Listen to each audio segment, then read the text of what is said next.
Ya estamos haciendo Hablemos a las 12 por T13 en vivo, política y actualidad de nuestro programa en nuestro canal de noticias T13 en vivo todos los días. Hoy nos llegó este libro, quiero agradecerlo, Historia de la energía en la región del Sol, ni más ni menos.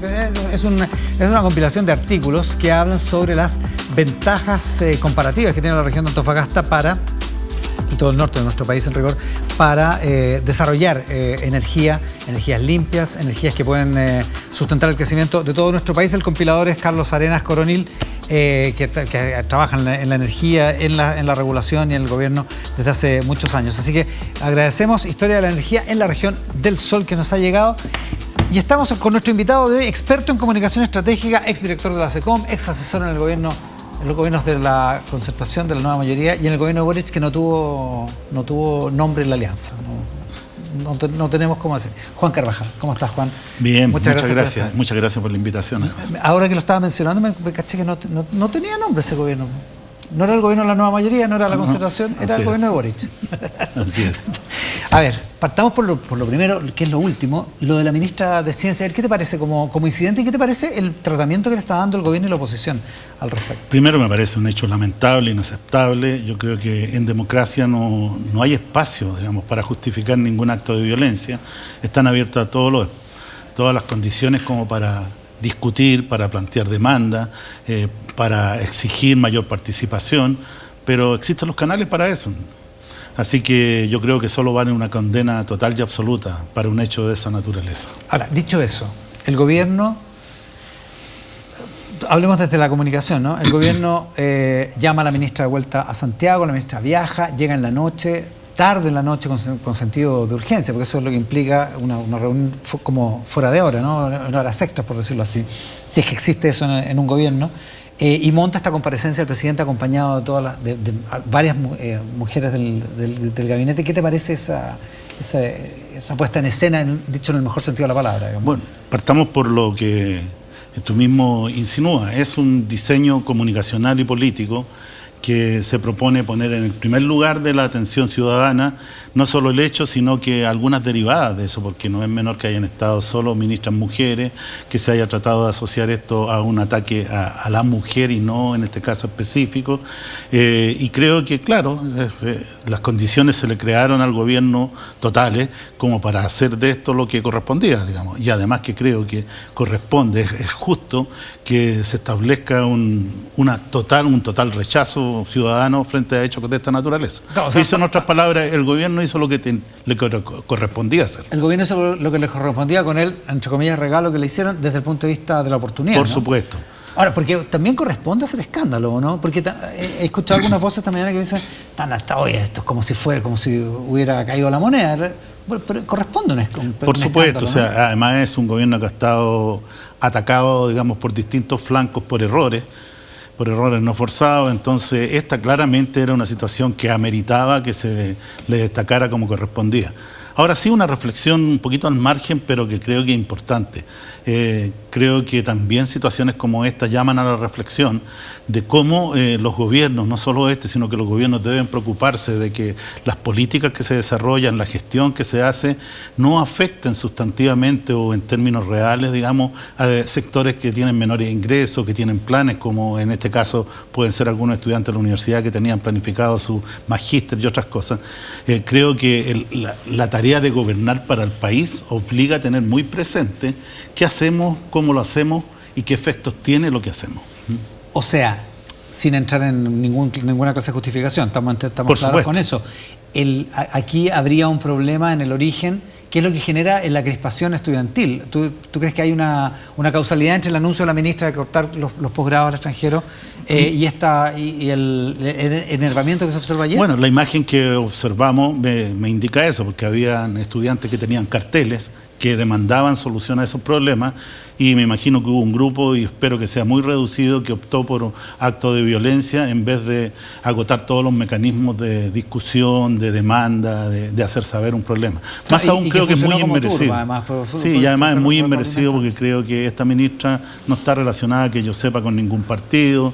Es alguien que no merece ser apabullada ni intimidada como ocurrió, así que, bueno, insisto, esto no se justifica ni en este caso ni en cualquier otro. Ya, pero para reordenar la conversación tal como la llevamos, primero corresponde el escándalo. Yo me acuerdo que cuando le tiraron una piedra al presidente Boric en los inicios del gobierno también hicimos un escándalo. No me acuerdo si el gobierno hizo un escándalo, realmente, escándalo también en el mejor sentido de la palabra, ¿no? Si el gobierno subrayó la gravedad del asunto, digo, pero daba para subrayar esa gravedad, digamos. Es grave que le tiren una piedra al presidente de la República. O sea, es más, yo creo que independientemente de cómo y qué, situaciones como esta deben servir de luz amarilla, digamos, para efectos de cómo hay que reconducir o actuar en democracia. Y por eso que, además de ser un problema condenable absolutamente, hay que tomarlo como ejemplo de lo que no se debe ni se puede hacer en democracia. ¿Tú estabas en el gobierno cuando fue lo de la estudiante que le lanzó el jarro de agua a la ministra de Educación? Sí. ¿Mónica Jiménez? Ya ni me acuerdo. Sí. Yo creo que sí, ¿no? Sí estaba. Es Bachelet 1 eso, con Mónica Jiménez, como ministra agredida.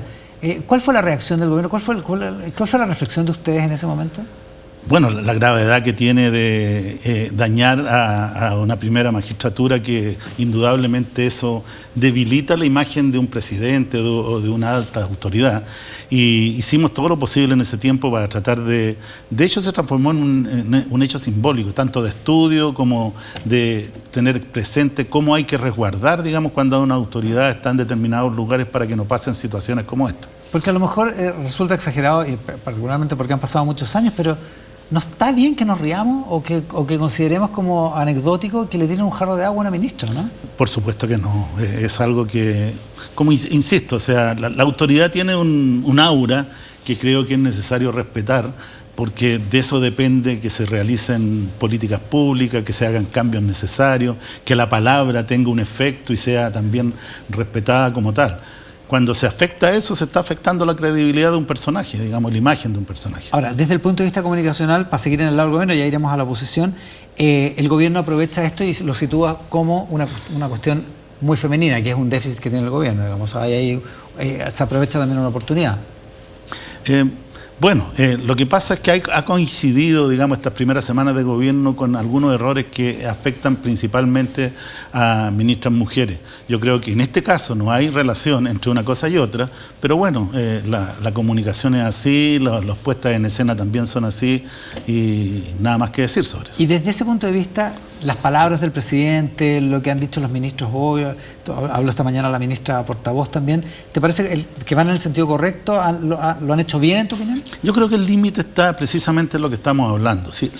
Transformarlo en un tema de oposición versus mujeres o de no ser consecuente de un sector del país con respecto a las políticas que ha tenido, me parece que es un exceso que se puede venir en contra. Ya. Y espero que lo tomen en cuenta, porque soy de los que piensa que mientras más institucionalmente se enfoquen y se enrumben los cambios que quiera hacer este gobierno, más sano va a ser discutir entre oposición y gobierno acerca de lo que sí y lo que no. O sea, que esto no sea una batalla permanente de oposición, que todo lo que vivamos pase por el tamiz de oposición-gobierno, digamos. No, y que pase por el tamiz de qué se hace comunicacionalmente para lograr qué efecto, que es legítimo muchas veces, pero cuando está en el límite, yo creo que se corren los riesgos de que las cosas se transformen en una dinámica distinta a la que se espera, a la que es necesaria, digamos. Porque comunicar no es gobernar, gobernar es gobernar. Claro que sí. Y la comunicación debe ser el resultado de ese fenómeno global de cómo se gobierna, cómo se hace gestión y qué efectos tiene ese acto. Volvamos luego a la comunicación del gobierno y a cómo lo está haciendo y cómo está gobernando, pero a la oposición, ¿cómo la has visto en este trance? Porque de alguna manera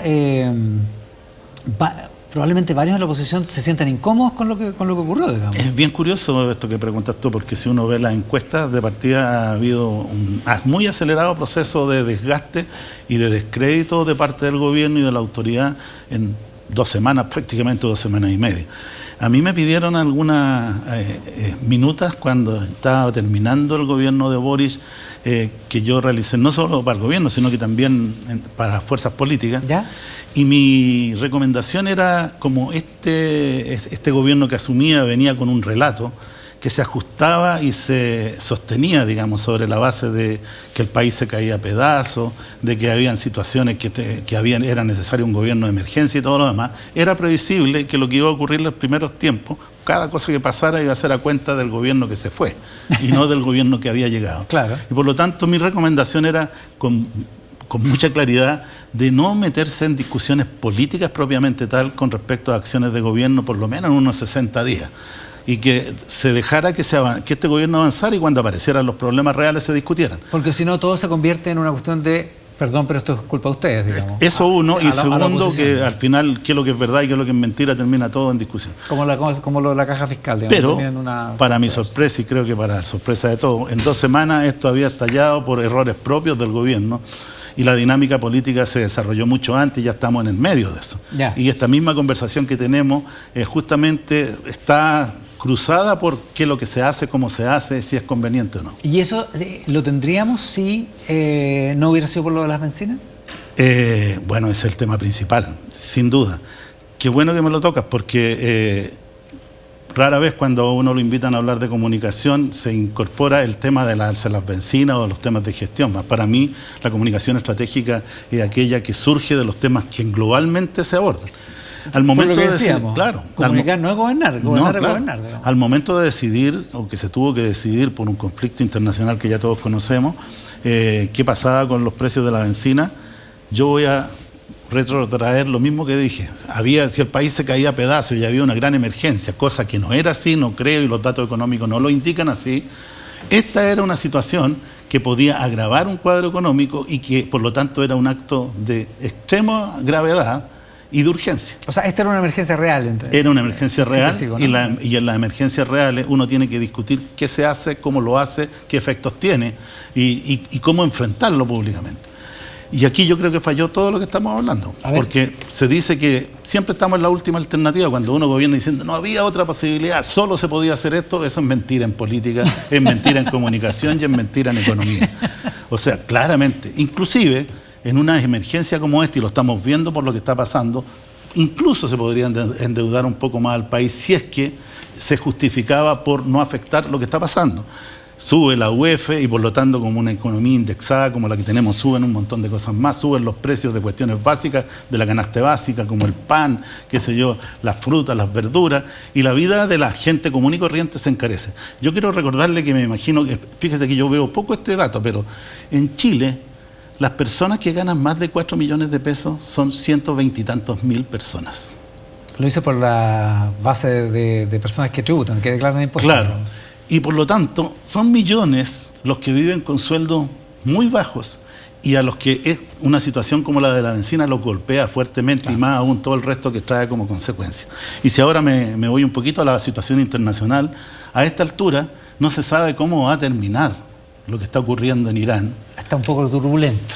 Turbulento, y además con las posibilidades de que los efectos del petróleo y por el destrozo de la cuestión energética terminen siendo por años y tengamos una situación muy compleja en el mundo, ahora, a costo también de la ciudadanía chilena. A riesgo de desviarnos, para seguir en esto, a lo mejor ahí eso termina dándole la razón a Jorge Quiroga, al ministro de Hacienda, porque no se gastó la plata en marzo, pero si esto sigue, capaz que se tenga que efectivamente endeudar en junio. Es que sería bien ridículo, porque a esa altura, en junio, este gobierno habrá perdido credibilidad, no habrá confianza. De hecho, ya las confianzas se deterioraron con respecto a si el país va a estar mejor o no, según indican las encuestas.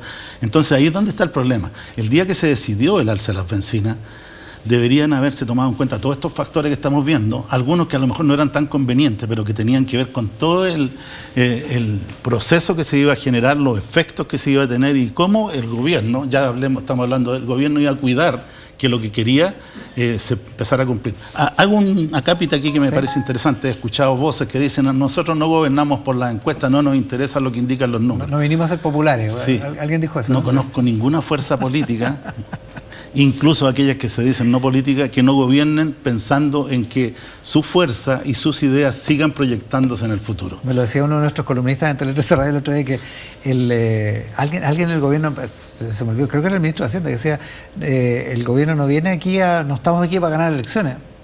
Bueno, todos los gobiernos están para ganar elecciones en el largo plazo, digamos, ¿no? De hecho, aprovecho de decirle, yo soy de los que creo que este gobierno está atrapado por su relato. ¿Atrapado por...? A ver, ¿en qué sentido?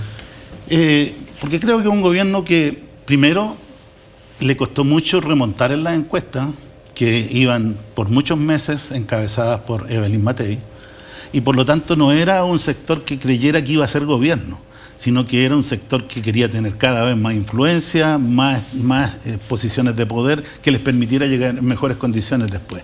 Y se produjo todo el fenómeno que se produjo con una campaña que reconozco que fue exitosa, con una buena estrategia, pero que puso todos sus dardos en cosas como el país se cae a pedazos, se necesita un gobierno de emergencia, la seguridad está por el suelo, 90 días vamos a tener a los inmigrantes afuera, etcétera, etcétera, etcétera. Claro, y no nos vamos a preocupar de estas cosas valóricas porque lo que nos preocupa es la emergencia. Y como los pilló, fue una buena... sí, y como los pilló a última hora todo esto, la idea de ser gobierno, se quedaron con el relato. Por eso creo que están atrapados por el relato. Y lo que ha venido pasando en estas primeras semanas es repetir un poco lo que se estaba haciendo en campaña con los efectos que tenemos. Imagínese usted la incongruencia, solo va a terminar, solo la incongruencia entre que dos pilares que eran los más importantes, economía y seguridad. Resulta que la ministra Steiner, debe ser, según mi... o Steiner, si uno quiere, quería reducir más de 72.000 millones de pesos que iban a tener efecto en menos carros policiales, en menos equipamiento y todo, en el tema que era el pilar de lo que iba a hacer este gobierno. Y después se desdijo de eso, ya no ella, sino que el propio gobierno. Sí, fue un baño de realidad.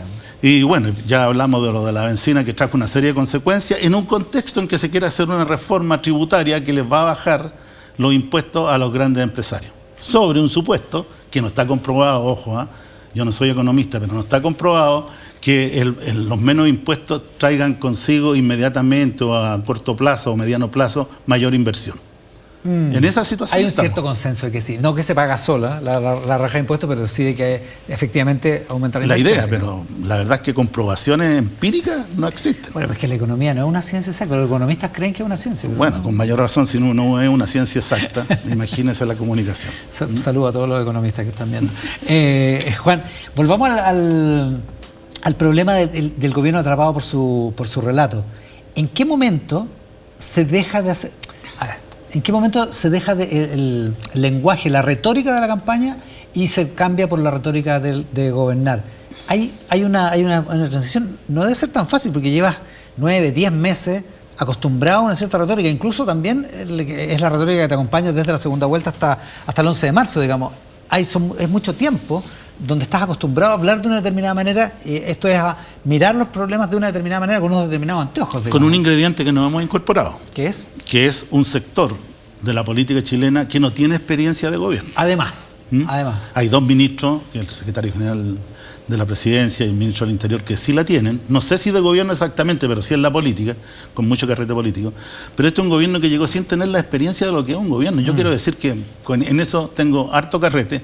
Solo el Ministerio de Salud, el Ministerio de Educación, por mencionarle dos, son casi un gobierno dentro de un ministerio.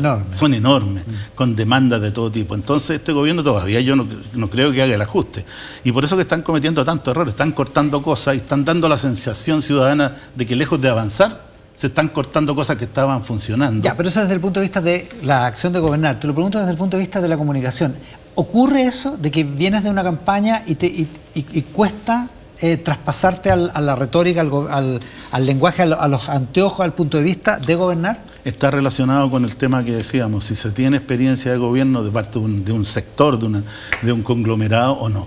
Porque los gobiernos, yo diría que la prueba de fuego podría haber sido cuando se recuperó la democracia con el gobierno de Aylwin, pero tenía todos los beneficios el gobierno de Aylwin de estar recuperando la democracia y por lo tanto la gente, la ciudadanía, nadie vio muchos, sí hubo muchos errores. Claro, porque el marco era otro. Era el marco. De ahí en adelante, ese contingente que fue parte del gobierno de Aylwin fue de manera importante parte de los gobiernos que vinieron de la concertación y por lo tanto los ministros de Hacienda que llegaban ya con un libreto claro, los programas se habían discutido previamente. Había sinergia, know-how y había una idea también de cuál era el proyecto o la estrategia de comunicación que ese gobierno enfrentaba en función de lo que planteaba para efectos de futuro a la ciudadanía. Claro, esos gobiernos de coalición, los de la concertación, salían como se hacía. Digamos. Así es. Entonces no tenían el problema que hay ahora, o que podría haber ahora. De alguna manera el gobierno del presidente Boric enfrentó ese problema al principio, pero lo resolvió.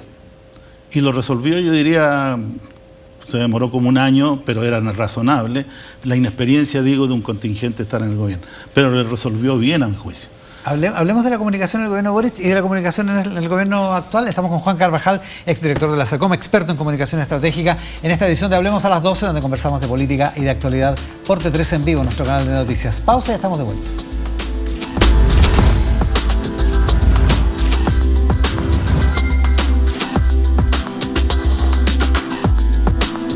Ya volvemos con Hablemos a las 12 con Iván Valenzuela. T13 en vivo. Noticias siempre. ¡Atención todas las familias chilenas! ¿Qué no puede faltar en la nueva temporada de ¿Qué dice Chile? Los equipos listos para competir.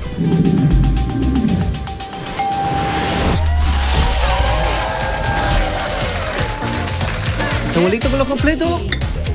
¡Ah! La productora más buena banda de la TV.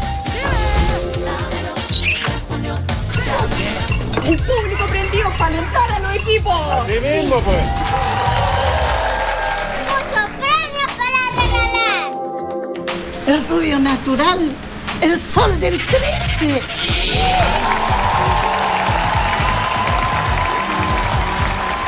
Y por supuesto, los que no pueden faltar son las familias chilenas, que se unen para jugar todos los días. Un gran aplauso para todos ustedes. Bienvenidos a ¿Qué dice Chile 2026? El programa de concursos que une a la familia chilena. ¿Qué dice Chile? Nueva temporada. Lunes a viernes. Después de Hay que decirlo. Por el 13. Ya, vamos. Los vecinos ya están conviviendo en el barrio de Vecinos al Límite. Carolina, una atleta de toda la vida. Voy a sacar adelante el grupo si es así. Voy a llegar hasta el final, así que no se van a quedar atrás conmigo. Ha demostrado que la fuerza la acompaña. Mira, la sentadilla levanta el auto, impresionante. Y se posiciona como una promesa en la competencia. Si la Carla compite, ¿cómo creen que le voy a gritar a la Carla?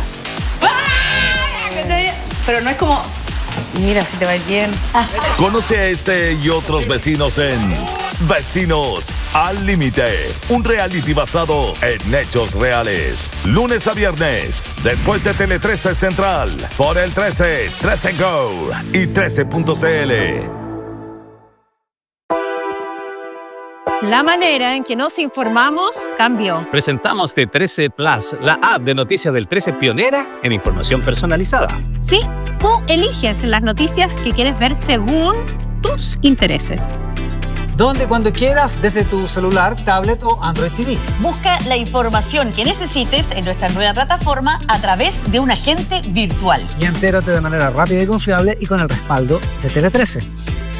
Descarga gratis T13 Plus y súmate a una nueva manera de informarte. T13 Plus, información A tu medida. a tu medida.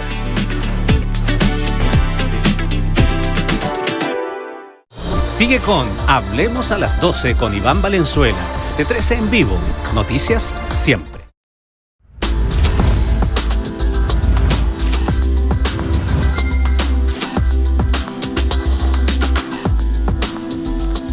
Por T13 en vivo, hablemos a las 12, política y actualidad en nuestro canal de noticias. Hoy con Juan Carvajal, experto en comunicación estratégica. Hablábamos, antes de ir al corte, de la comunicación en el gobierno de Boric. Tú dices que se demoró como un año en solucionar los problemas de la inexperiencia de gobierno, digamos. ¿También en materia de comunicaciones? La verdad es que no. Decirte como un año es decirte un tiempo. Sí, claro. Pero yo creo que lo que pasa es lo siguiente. O cuando uno está en un gobierno, predomina la ideología o predomina la concepción de lo que quiere hacer en el país en un tiempo razonable que es muy limitado. Si son 4 años, uno tiene que tener un plan que le permita hacer realidad lo que decía.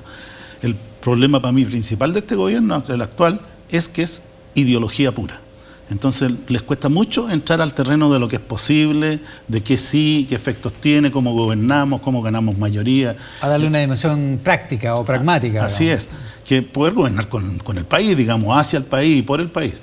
Entonces, claro, la generación que llegó con Boric era una generación nueva, que tuvo que recibir el golpe de lo que es ser gobierno, pero que al revés sacó la ideología rápidamente. Y bueno, por lo tanto, tuvo el plebiscito entre medio. Sí, claro. A los 6 meses. Claro, lo pilló además el estallido social, o sea, un montón de cosas que fueron muy brutales. Y yo creo que el gobierno trabajó con mucho pragmatismo después de eso, particularmente el presidente. O sea, se adaptó. Absolutamente. Evolucionó en un sentido. Sí. De hecho, el gobierno de Boric, y antes de eso, yo diría 2 años antes del fin, en la mitad del gobierno, ya no se habló más de errores comunicacionales. Puntuales puede ser, pero así que había un problema de las comunicaciones. No, nunca más fue. Sí, yo no recuerdo críticas ya públicas o desmedidas en contra de Pablo Paredes. Es decir, que era el director de la SECOM, de la Secretaría de Comunicaciones del gobierno. Dicho eso, a propósito de errores comunicacionales, igual siempre le echan la culpa a los estrategas comunicacionales. Ah, claro, y no siempre es así. O sea, hay muchos que son problemas políticos realmente. Por supuesto. O de gestión política, no de comunicación. Un ejemplo, yo no conozco a Cristian Valenzuela, no tengo ni opinión buena ni mala de él, pero sé que es el estratega. El jefe de las comunicaciones. Pero entre decir que un país se cae a pedazos y después decir que el país está en quiebra, por lo menos coloquialmente, uno como que no ve diferencia. Claro, cuando se mete al tema de fondo se da cuenta que es grave. Es que cuando lo pones en letra de molde, cambia. Claro, ¿no? por eso es que digo que este gobierno está atrapado por el relato. Ya. Ahí hay otro ejemplo. Ya. Entonces, claro, hay problemas que no son comunicacionales. Yo creo que la vocera, para mi gusto, no tiene el perfil de vocera que necesita un gobierno como este. Pero, ¿Por qué? ¿Por qué? Porque creo que no le conozco ningún carrete de verdad político, digamos, no sé que haya pasado por la experiencia de la política y por lo tanto tener claro cuándo, qué y cómo se dicen las cosas, cómo se trabaja, cómo se ganan aliados, hacia quién le habla uno exactamente, al país en general, hacia un grupo específico, tiene un metalenguaje, no lo tiene, etcétera. Creo que eso no es su característica, pero yo no me centro en una crítica a ellas, me centro en el tema de fondo que te decía que claro, querer explicarle al país que esto era lo único que se podía hacer y que es bueno, era, para mi gusto, imposible, si no venía acompañado de una serie de cosas que realmente le dieran a la vida cotidiana que venía después un factor de realidad que es súper importante. O sea, ni el mejor portavoz solucionaba eso. Claro, si alguien fue a comprar ayer fruta o verduras, como lo hice yo, se habrá dado cuenta que ya subieron ambas cosas y que va a subir como un 10% el pan y que los buses interurbanos subieron hasta en un 45% en algunos casos. Claro, y ese es el problema. Ese problema no se soluciona con una frase publicitaria. Ni con comunicación tampoco. O sea, por eso que tiene total coherencia lo que están indicando los estudios de opinión pública que reflejan que esa esperanza que no se quebraba en el país como a avanzar y crecer se está perdiendo. Ahora, dicho eso, no sé si te atreves, ¿cuál ha sido el mejor portavoz, el mejor ministro secretario general de gobierno o ministra? Es que yo creo que depende de la etapa. Para mí, Enrique Correa fue un gran vocero. Y además jugó un rol no solo de vocería, sino de gestor político. Era un gestor político, claro. O sea, cuando hablaba, se sabía que hablaba con... Sí, o sea, y tuvo la respetabilidad. Ahora, digo yo, en ese tiempo también el país era distinto y respetaba a las autoridades de una manera distinta. Es verdad. Pancho Vidal fue un gran vocero, es un gran vocero y tiene una capacidad y una locuacidad, digamos. Claro, tiene habilidades personales, sí. Digamos. Cecilia Pérez yo creo que lo hizo bien en el gobierno de Piñera también. Y puede que se me escape alguno, pero sí, creo y te lo estoy preguntando así, puede ser injusto el resumen, pero hemos tenido buenos ejemplos. Bueno, y creo que la ministra Vallejo fue una gran ministra vocera. Lo hizo muy bien. Si uno toma en cuenta que era comunista en un país que tiende a ser muy anticomunista, pero ¿cuáles eran sus características? Tenía un gran tonelaje político, una gran experiencia, un gran carrete, había sido diputada, salió en algún momento en portada de Time como una de las, líderes femeninas más destacadas, y eso lo sé bien, se preocupó siempre de estar en la minucia, en el detalle, de qué hacer, qué decir, qué cifra entregar, qué no decir, y eso la hizo tener un paso exitoso. Un paso exitoso. Y en una palabra, tiene que ser así con el presidente, o sea, tiene que... Total. Si no se siente respaldado por el presidente, no. Aquí el rol principal de este gobierno es haber puesto las comunicaciones, aunque no parezca, las puso en el segundo piso, las puso en la presidencia. Cada error comunicacional va a ser del presidente. Juan, muchísimas gracias por estar con nosotros. Por favor. Con Juan Carvajal, exdirector de la Secretaría de Comunicaciones de La Moneda, experto en comunicación estratégica en esta edición de Hablemos a las 12. Terminamos el programa de hoy por T3 en vivo, nuestro canal de noticias. Siguen las noticias después de la pausa. Muchas gracias por estar ahí.